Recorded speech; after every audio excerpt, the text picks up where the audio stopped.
नमस्कार दोस्तों, प्रतिस्पर्धा के ऑनलाइन ऐप पर आपका स्वागत है। मैं मेमोरी गुरु नफीस खान आपको हिंदी विषय के अलग अलग टॉपिकों से आपको रूबरू कराऊंगा। महत्वपूर्ण टॉपिकों में एक टॉपिक और आता है जिसका नाम है शब्द युग्म। तो आज मैं आपको एक टॉपिक शब्द युग्म के बारे में बताऊंगा। शब्द युग्म क्या है? युग्म का शाब्दिक अर्थ होता है जुड़वा। जैसे हिंदी में जैसे जुड़वा बोलते हैं, युग्म का शाब्दिक अर्थ होता है जुड़वा। तो एक प्रकरण आता है जिससे लोग काफ़ी बार प्रॉब्लम में आ जाते हैं, सर इसका क्या कैसे पता लगते हैं। तो मैं आपको शब्द युग्म बताता हूँ कैसे कैसे शब्द युग्म है। जैसे शब्द आता है, सिंपल सा वर्ड है दिन और दीन, ये तो फिर भी सरल शब्द है, दिन और दीन है। इसी तरह से ही अचल है और अचला है।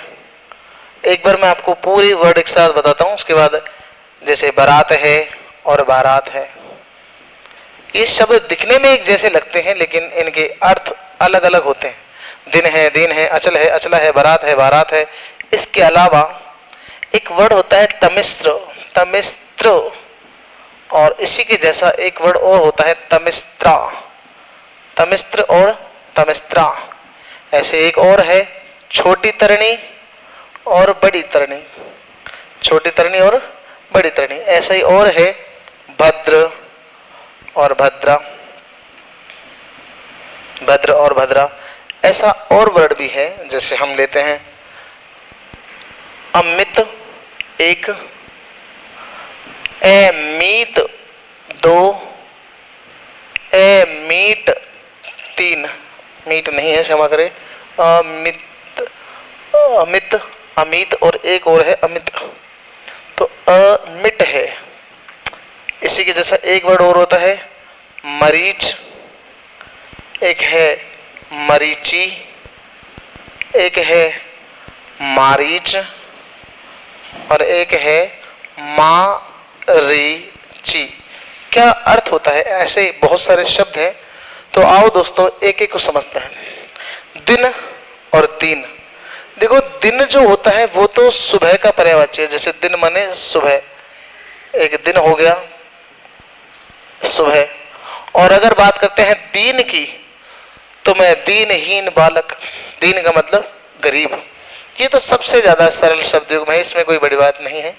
किंतु अगर आगे बात करें अचल और अचला, ए माने नहीं, चल माने चलना। जो नहीं चलता है, और जो नहीं चलता है दोस्तों वो होता है पर्वत। जो नहीं चलता वो क्या है? पर्वत है। इसी तरह से अचला, जो नहीं चलती है।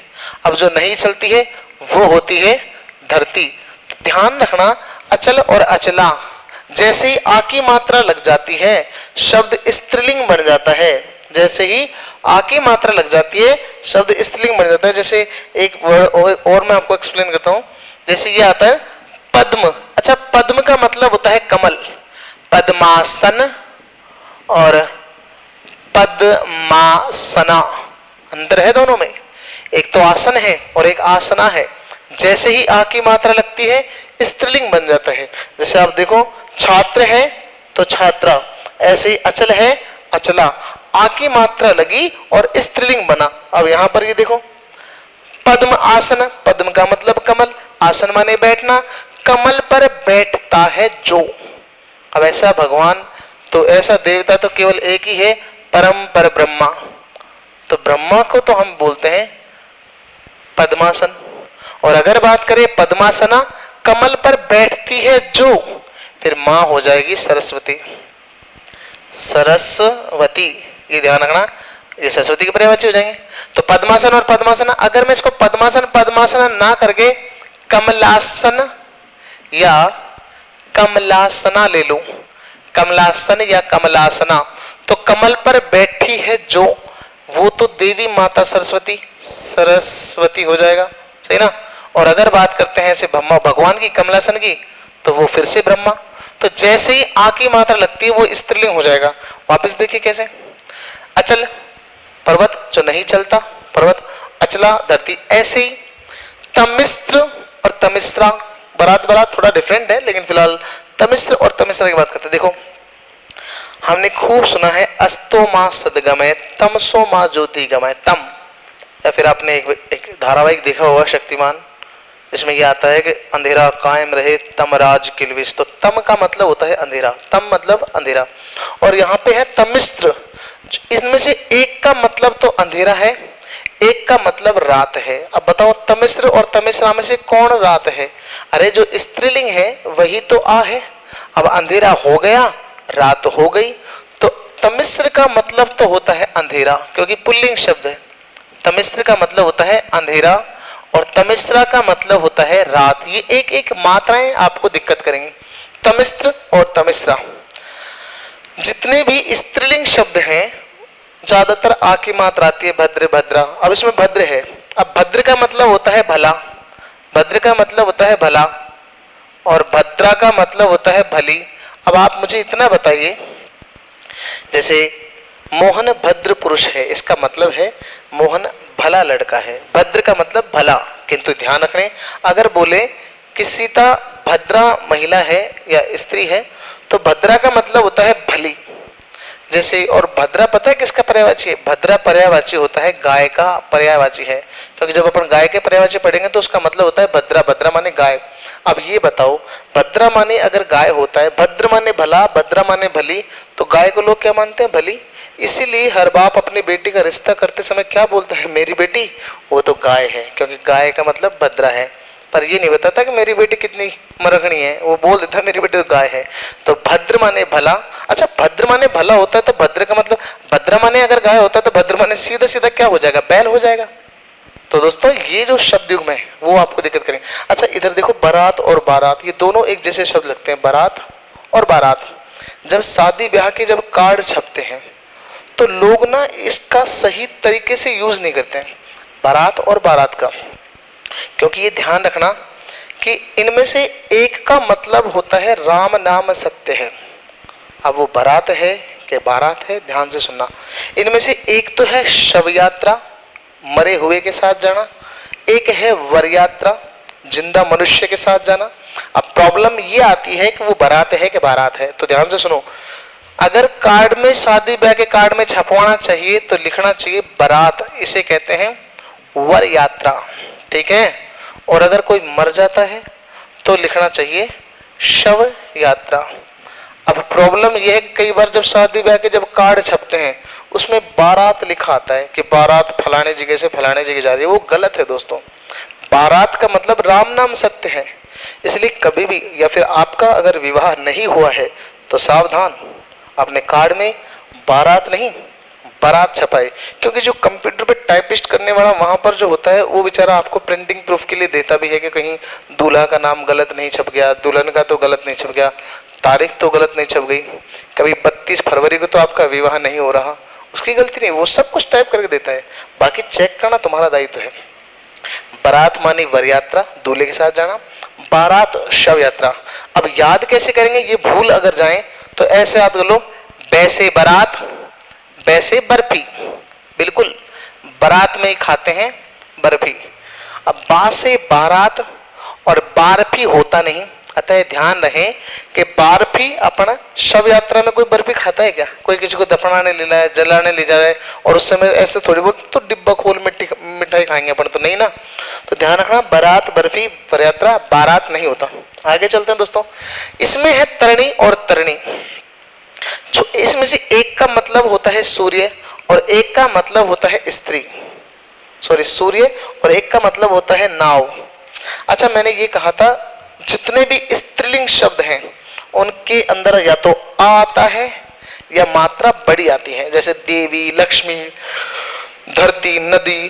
प्रत्येक स्त्रीलिंग शब्द में हिंदी में अधिकांशतः, हर बार नहीं, अधिकांशतः मात्रा बड़ी होती है। अब मुझे इतना बताओ, यहाँ पर तरणी और तरणी है तो क्या करना चाहिए? छोटी मात्रा है, इनमें से एक का मतलब सूर्य है, इनमें से एक का मतलब सूर्य और एक का मतलब नाव। तो सूरज अच्छा है कि अच्छी है? अगर अच्छा है तो पुल्लिंग है और अच्छी है तो स्त्रीलिंग है, और स्त्रीलिंग की मात्रा हमेशा बड़ी होती है। तो सूर्य अच्छा है कि अच्छी है? अच्छा है। तो छोटी तरणी का मतलब होता है बच्चों सूर्य अच्छा है, और नाव अच्छी है तो तरणी का मतलब होता है नाव।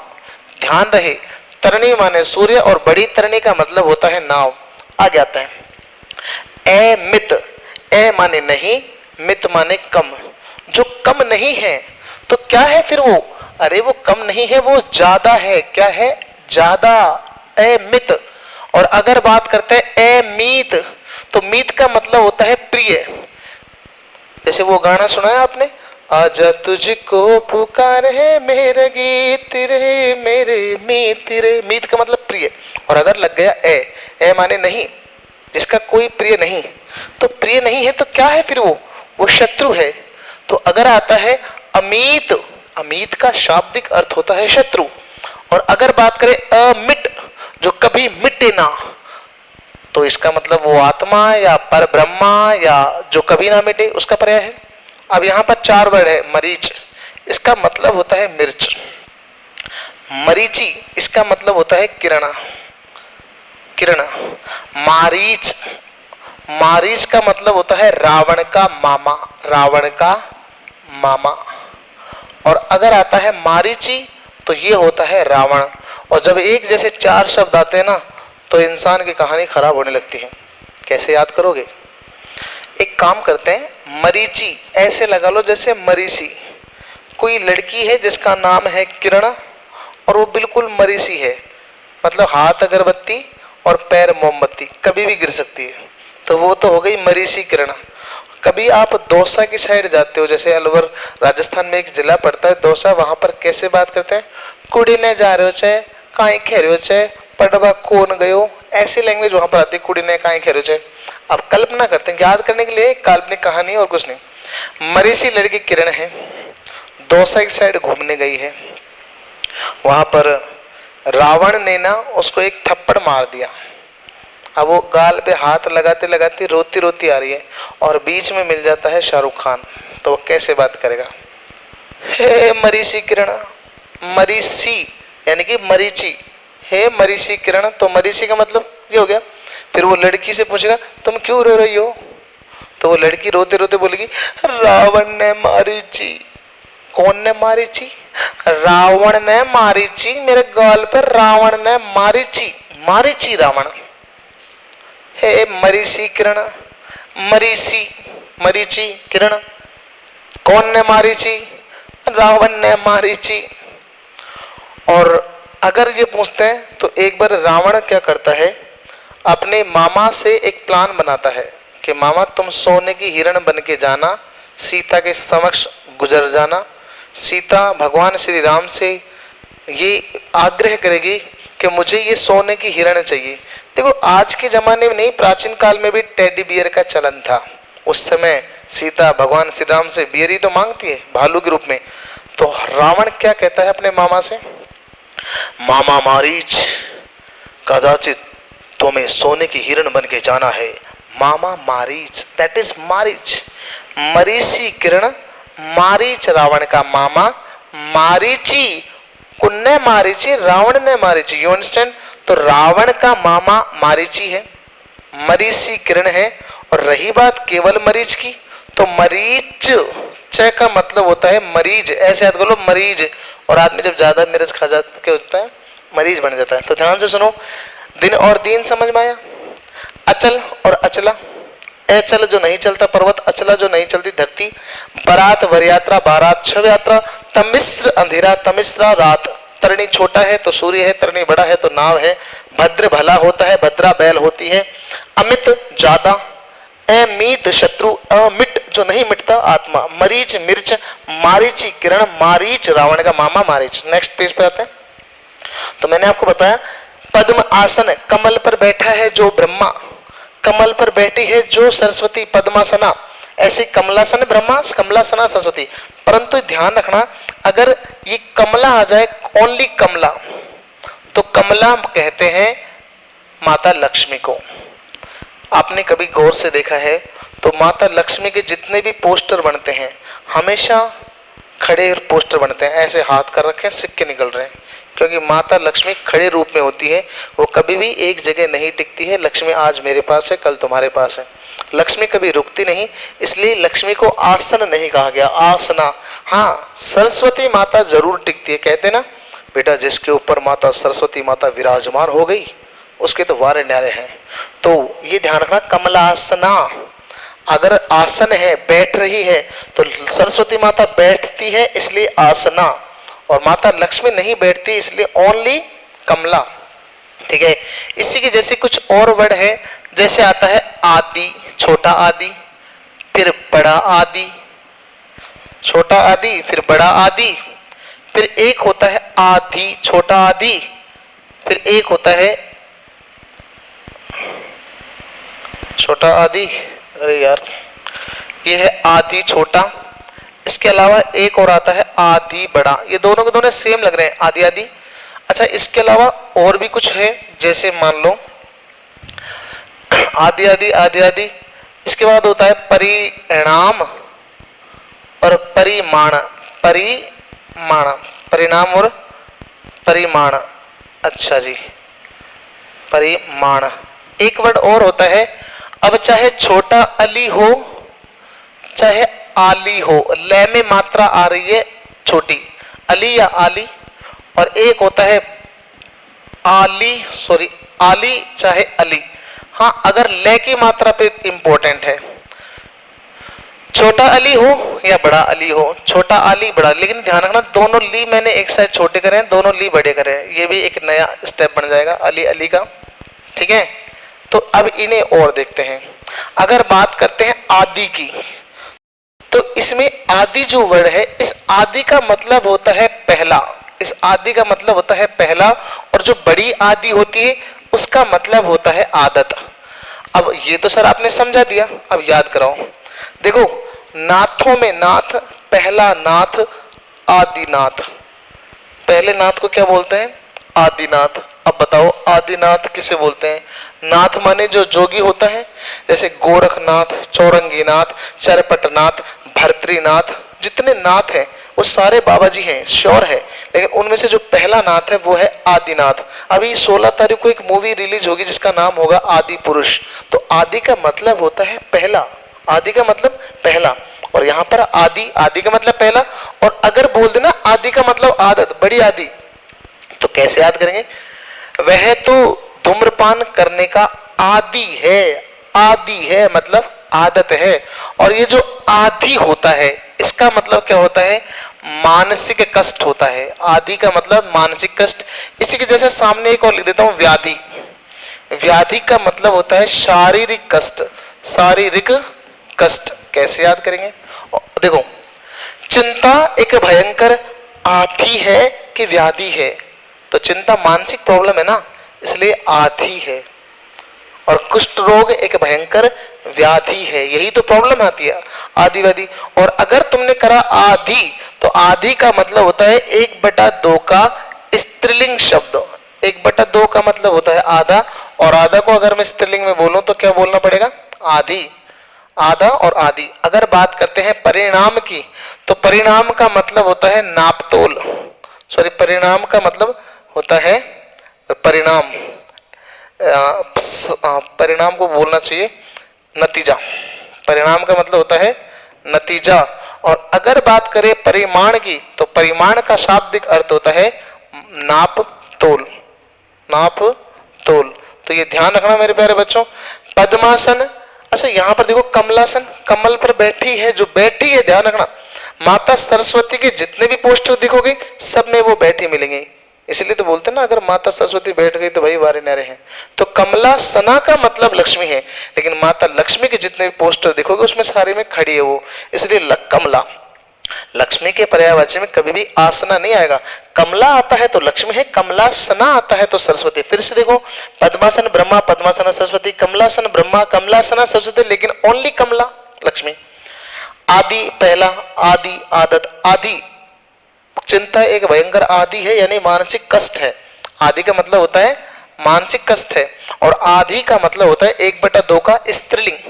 अगर बात करते हैं परिणाम की, परिणाम का मतलब होता है नतीजा, और एक है परिमाण नापतोल। अली, अब देखो छोटा अली, जो भी जब ली की मात्रा छोटी आती है उसका मतलब होता है भंवरा, भंवरा, और जो बड़ी अली आता है उसका मतलब होता है सखी। वैसे मेरे पास याद कराने के 3-4 तरीके, लेकिन फिर भी देख लो। जब मैं पहली बार 11वीं क्लास में था, तो मैंने एक संगीत, एक विषय होता है ग्रेजुएशन में मेरे पास एक म्यूजिक सब्जेक्ट है, संगीत। तो पहली बार मुझसे हमारे अध्यापक ने कहा था कि आप यमन राग गाइए। तो उस समय मैं इतना नहीं समझता था, लेकिन मुझे इतना बताया था, थोड़ा संगीत में जानता था। तो उसमें एक वर्ड आया था आली। मैं थोड़ा सा आपको प्रेजेंट करके बताऊंगा, थोड़ा एंटरटेनमेंट भी होगा। उसमें लाइन जो थी वो ये थी, सखी है री आली पिया बिना, सखी एरी आली पिया बिना। आली का मतलब क्या होता है? सखी। और अगर छोटी अली है उसका मतलब भंवरा होता है। अगर याद नहीं होता तो और तरीका सुन लो, सखी में से और भंवरे में से साइज किसका बड़ा होता है? भंवरा इतना सा होता है यार, सहेली इतनी बड़ी होती है। इसका मतलब जिसका साइज छोटा उसकी मात्रा छोटी।